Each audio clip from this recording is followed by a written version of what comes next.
Okay. Happy July 4th. Happy Independence Day. Happy America Day, motherfuckers. So, the last couple of days I've been living the life of a street dog. You know, you might be wondering, what does that mean? Well, you ever walk across the street and you just see a dog, that doesn't belong to anybody? It doesn't have a collar around the neck. It doesn't have a name tag. It doesn't have a leash. It's just a random dog that's walking down the street. You see that with cats too, you call them stray cats.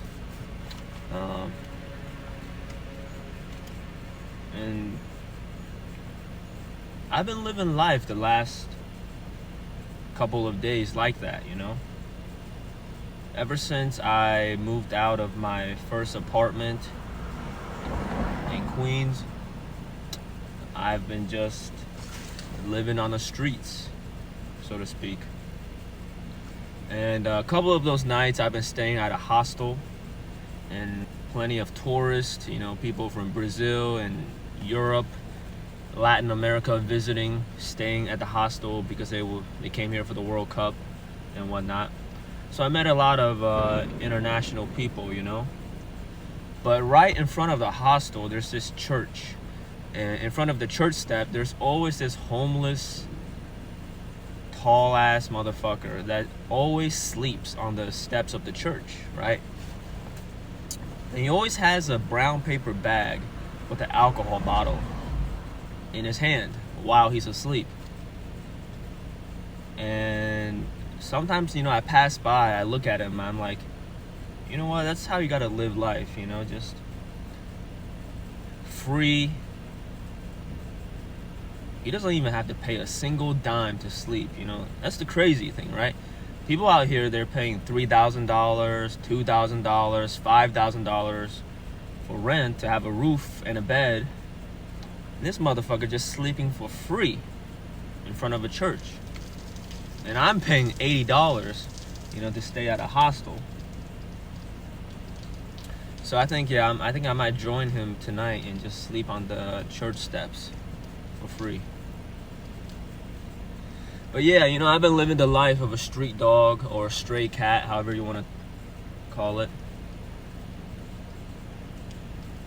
And to be honest, this past year, as I was saying, 2016, my life has really felt like a playable character in GTA. I don't know if you guys ever played GTA, but that was my favorite video game, GTA 5. That was my favorite video game of all time, I didn't own a gaming console growing up, so I had to go over to my neighbor's house. He was my best friend at the time. I had to go over to his house every single day. And I remember I would just pester the fuck out of him to let me play. Because that was when GTA 5 came out. That was the hottest game on the block. And I would go over to his house every single day to watch him play GTA 5. And I would just, bug the hell out of him, begging him for him to let me play. I'm like, can I play? Can I drive? At least let me drive, But yeah, that was my favorite video game, And everybody talks about GTA 6, oh my god, I can't wait till GTA 6 come out, the meme people are like, oh, so-and-so, this and this happened before GTA 6 came out, I think GTA 6 is the most anticipated video game in history, and I don't blame them, I would be copping that game as soon as possible when it drops, for sure. Something about Grand Theft Auto, the story, this idea of just being a playable character, somewhat of a realistic society where you can break the rules, and you have a progression of a character arc. You start off as a brokey, and then you complete missions that sometimes violates the legal framework of society, and you accumulate money and cash until you rise to the very top. It's the same story in movies like Scarface, Nightcrawler. These are some of my favorite movies. I think this idea of breaking the rules, bending the rules, or at the very least not adhering to the rules of society to make progression as a person in life, I think it really appeals to the male psyche, you know? Yeah, so I think that's why GTA is such a popular gaming franchise. And if I'm being honest, I think my life so far this year, you know, it's July 4th. It's July 4th. So it's been seven months so far. And I was going to say that, you know, so far in 2026, it's July 4th, America Day, Independence Day, 250, right? So far, these 7 months of 2026, I really feel like a playable character in GTA, you know? Because ever since I came here, well, first of all, you know, I came here for a job, a sales job on Wall Street, a job that I walked out of after a week. I didn't make a fucking single dime because, you know, I said, fuck this job, you know, I'm not being a loan shark. And the very next day I get in a car wreck. This fucking retard T-bones me from the side as he was pulling out from a parking spot, right? And the thing is, you know, when you get in a car wreck, you know, right? So I was very calm. I got out of the car. I told him everything's good. We're going to exchange insurance information. This motherfucker tells me that he doesn't have insurance. You hear the fireworks? I don't know if you guys can hear the fireworks. Yeah, but it's July 4th, fireworks going off everywhere. Let me close the window. But this motherfucker T-bones me, tells me he doesn't have insurance. And he tells me it's not even his car. I'm like, okay, whose car is it? He says, oh, I rented this car from Avis, right? I'm like, all right. We drive to Avis, right? Guess what? Avis, they're not gonna pay up for the damage to my car. So right now I'm driving around in a fucking a Chevy with a big ass dent on the driver's side. But yeah, that was the day after I walked out of my job. After 1 week. That was back in January, right?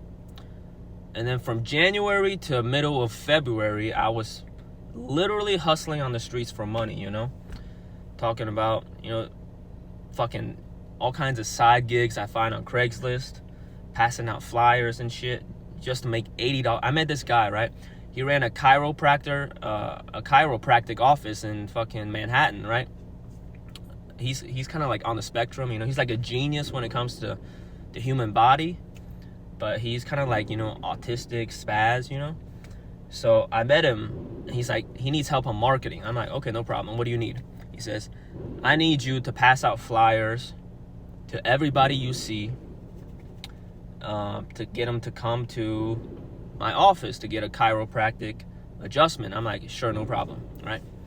So I remember back in February, every single day I was passing out flyers on the street in the so every single day back in February, I was passing out flyers in the street in the fucking snow.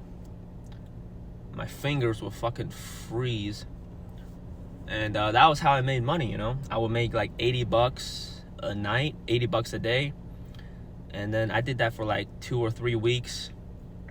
And that was how I paid rent, and that was how I ate food for the month of February after I walked out of my job.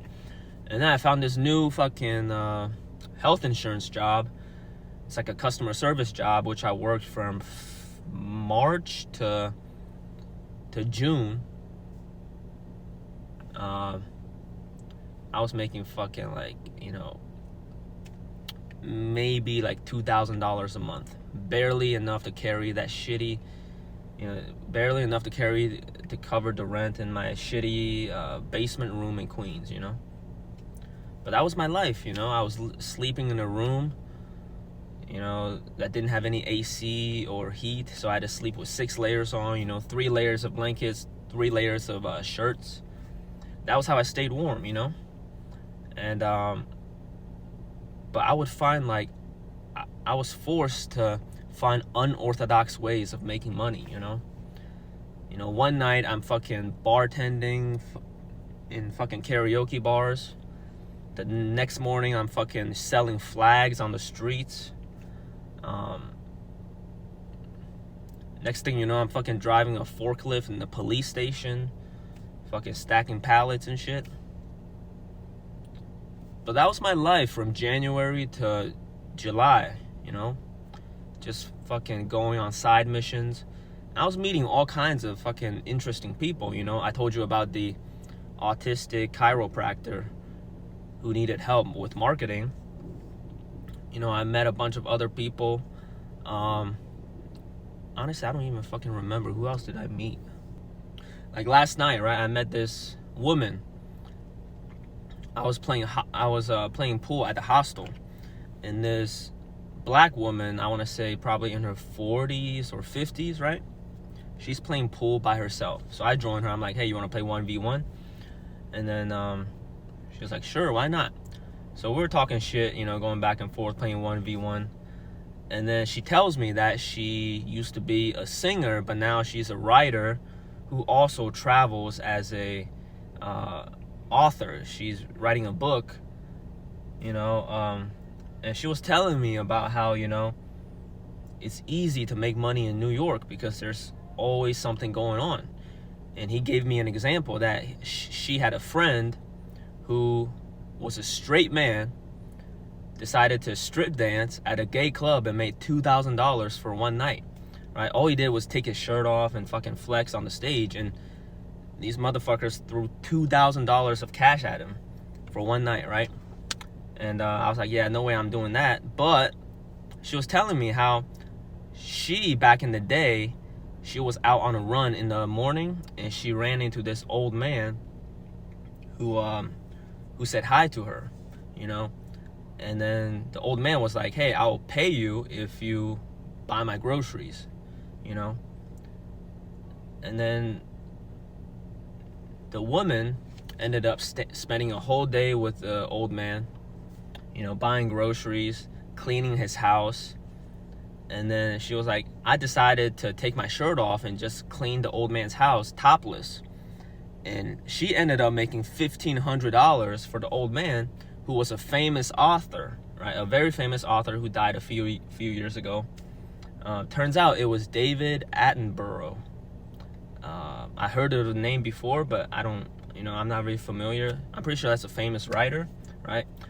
And then she was showing me like pictures how she used to work with Jamie Foxx and fucking John Legend, And she was showing me all this stuff. I'm thinking, okay, that's cool, And the whole time, I was just fucking whooping her ass in pool, right? Just 1-0, 2-0, I was winning every single game I was playing against her. And she was trying to convince me that I should start my own YouTube channel. And also, I think she was hitting on me a bit, but I wasn't feeling it that night. So, but I was like, what do I talk about, Like, I always wanted to, make videos, but I have no idea what to talk about. And she was like, just talk whatever comes natural, Yeah, so like last night, right? I met this woman at the hostel playing pool. So I joined her. I said, hey, you want to play 1v1? And she was like, sure, why not? And she was an older woman, I want to say in her 40s or 50s. So we're just, chit-chatting, a little banter, going back and forth, talking shit. I was whooping her ass in pool.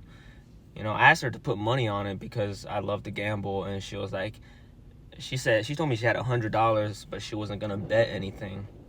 I was like, okay, sure. What about $10? And she was like, nah, I don't want to take money from you. I'm like, bitch, I've been beating you every single game so far, But she was finding excuses about not wanting to bet because she didn't want to take money from me. But I think she was hitting on me too, because she was like, at one point she was like, you got anything else to offer? And I was like, I don't know. But yeah, I wasn't really feeling it that night. But yeah, we're talking, just shooting pool, talking shit. And then she starts telling me, right, how it's easy to make money in New York, because I was telling her, like, hey, right now I'm trying to find a place to live and just trying to find, whatever ways to make money, financial opportunities. And she was telling me how she had a friend, a male, who was straight, but she took him to a gay strip club or some shit, and he took off his shirt, started flexing, and he made like $2,000 just from, gay dudes throwing money at him that night. I was like, okay, that's a cool story. I'm not gonna do that.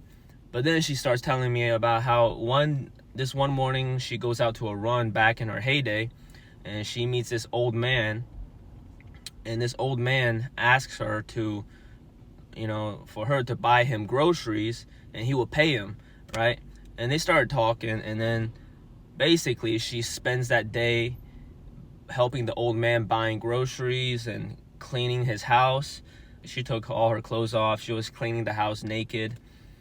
And then she told me they didn't do anything, which I believe her, because I'm pretty good at, telling when a girl is telling a lie or not. So I believe her when she said they didn't do anything. But she ended up making $1,500 that day. And it turns out the old man was like a famous author who died a couple years ago, but he was like famous author, a writer. I think his name was David Attenborough. I don't know who that is, but I've heard that name like many times, so I'm pretty sure he's like a famous old author of some sort. But yeah. And then she was showing me like pictures how she used to work with Jamie Foxx and fucking John Legend, And she was showing me all this stuff. I'm thinking, okay, that's cool, And the whole time, I was just fucking whooping her ass in pool, right? Just 1-0, 2-0, I was winning every single game I was playing against her. And she was trying to convince me that I should start my own YouTube channel. And also, I think she was hitting on me a bit, but I wasn't feeling it that night. So, but I was like, what do I talk about, Like, I always wanted to, make videos, but I have no idea what to talk about. And she was like, just talk whatever comes natural, Yeah, but, I saw this thing on Twitter, right? On X. It said that about 60% of Gen Z believes that violence is necessary in order to fix what is wrong with this country, Like, the solution to the problems in this country requires violence. 60% of Gen Z believe that, whereas, like, nobody among boomers and Gen X and millennials believe that, If you think about it, it really makes sense, because we are the generation with nothing to lose, We are the generation that, the first generation to grow up with social media, but also the first generation to grow up in the post, zero interest environment where money is not real, right? So yeah, there's a lot of money moving around the economy, but none of it means anything when the purchasing power is diminished to nothing, right? So, like, I think we're like the first generation that we realize how the fabric, the very life, the fucking bloodline of the society is the fabric of society. It's not real. It's an illusion, And we feel the fraudulence of everyday life. We feel the fakery, And not just the money being fake. Everything is fake, right? Social media promotes this idea of putting on a performative show that is interesting and attractive, when in reality it's reality is very different from what you portray on the internet, right? You have testosterone is synthetic, the fucking beauty is cosmetic, fucking currency is fake, economy is fraudulent, intelligence is artificial. So I think we're living in a world where there's desperate demand, whether it's subconscious or conscious. There's a subconscious, insatiable demand for realness, because it's so rare, Realness is so hard to come by. Authenticity, It's like trying to find gold in a fucking mountain. It doesn't exist. So every once in a while, when a real motherfucker comes along, or a moment of realness forces us to confront it, we find it very alluring, you know?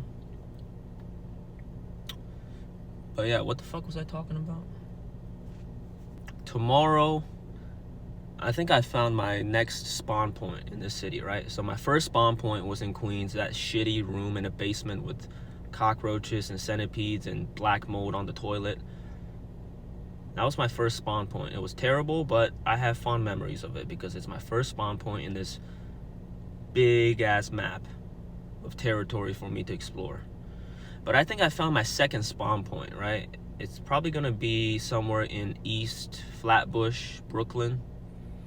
I found this very nice place, unfurnished, no furnitures. This African gentleman is gonna rent out his one of the rooms, right? Hardwood floors, which I like. I think I'm gonna make it into my little fucking, you know, I'm not gonna say, but yeah, I think I found my next spawn point. I'm probably gonna stay there minimum for the next month until I get the capabilities of upgrading in this game that we call life. So yeah, man, it's beautiful. I'm really enjoying my life right now, you know? I don't have a lot of money, and my financial future is very uncertain, you know? Every other day I'm running into weird characters, interesting circumstances, and side missions. But I enjoy it, you know? Nobody knows about it, too. I'm the only one that knows about it. My family does not know about it. I do not have any intentions of telling them. None of my friends knows about it. Right? Like, even the girls I see, they don't know about it. Like, I'm just being super vague with them. So nobody really knows about the lifestyle I'm living right now except for myself.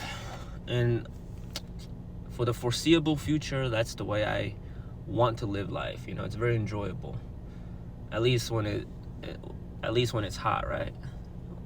Until it gets cold, then that's a fucking different story. But yeah. So I think I found my second spawn point. I'm gonna head over there tomorrow morning.